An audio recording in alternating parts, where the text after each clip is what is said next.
Līga ir liepainiece, kura jau 18 gadus darbojas un vada viena no redzamākajām Kurzemes organizācijām – Liepājas jaunos vanagus.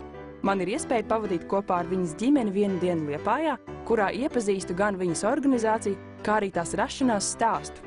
Līga atzīst, ka pie visa vainīgas ir pankūkas.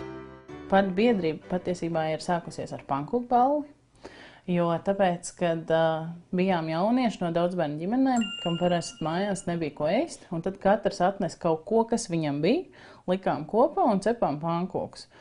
Un tad tā nākot kopā dziedājām un ansamblis bija, un tad līdz ar to arī tas viss veid uz to, ka tomēr ir vajadzīga šī biedrība.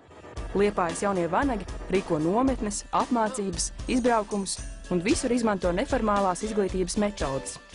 Interesanti, ka viņi dara tikai to, ko jaunieši paši izdomājuši. Notiek arī paauģu sadarbība un zināšanu nodošana tālāk.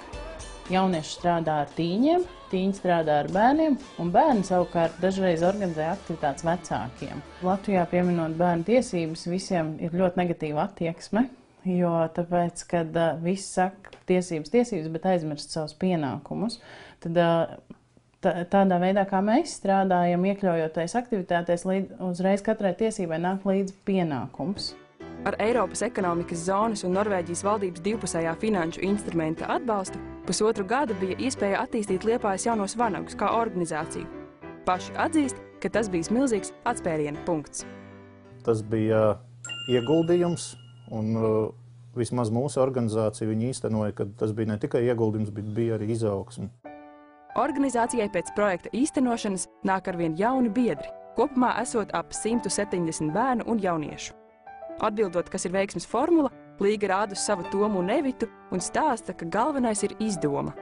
Jāatzīst, ka viņiem netrūks stilīgu ideju, kas varētu patikt bērniem.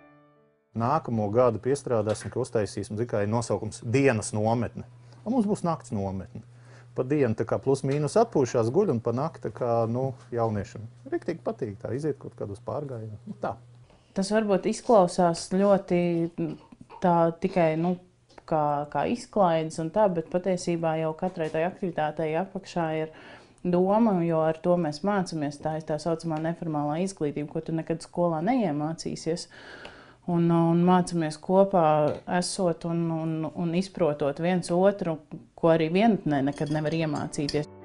Starp citu, Žigimunds nav izpildījis kādu senu solījumu, ko devis iesniedzot projektu Sabiedrības integrācijas fondā.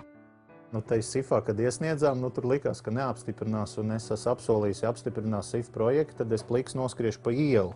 Bet, mēs nesarunājam garumā vai platumā, un tad es to izdarīšu platumā, tad no manas mājas līdz tam žogam un atpakaļ.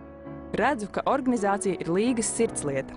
Kopā cepam pankūkus tajā pašā virtuvē, kur dzima ideja par organizācijas rašanos, un secinām, ka, lai nodibinātu savu organizāciju, nemaz nevajag daudz, tikai entuziasmu, pareizo atmosfēru un ideju.